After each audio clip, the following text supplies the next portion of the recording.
बेचारा सूर्या नंदिनी को बचाकर घर तो ले आया था, लेकिन वो नंदिनी नहीं थी, क्योंकि उसके शरीर में दुष्ट आत्मा प्रवेश कर चुकी थी। उसकी हरकतों को देखकर गांव वाले भयभीत हो गए। नंदिनी को शांत कराने के लिए डॉक्टर ने उसके हाथों में गॉड का सैंबल रख दिया, जिससे वो बेहोश हो गए। तभी पुजारी ने गांव वालों को पीछे हटने को कहा।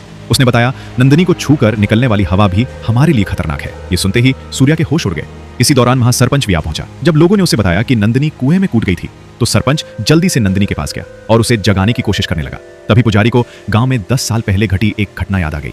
उसने बताया कि मरने से पहले एक ब्राह्मण पति पत्नी ने गांव वालों को श्राप दिया था, जो अब सच हो रही है। पुजारी ने कहा, जैसे ही सुधा ने अष्टदिक बंधन को तोड़ा, गांव की सुरक्षा खत्म हो गई और गांव के उत्तर दिशा में बने उस घर में एक शैतानी ताकत जाग उठी। गांव में हो रही मौतों का संबंध उसी घर से है। नंदिनी भी उसी घर में आत्महत्या करने गई थी।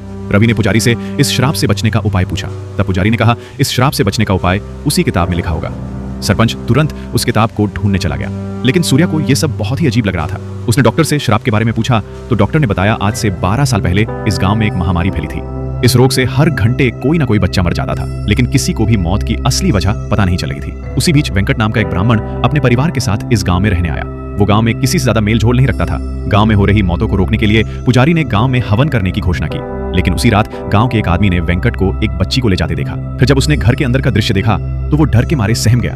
उसने गांव में अफवाह फैला दी कि वेंकट अपनी पत्नी के साथ काला जादू कर रहा है। ये सुनकर गांव वाले गुस्से से भड़क उठे।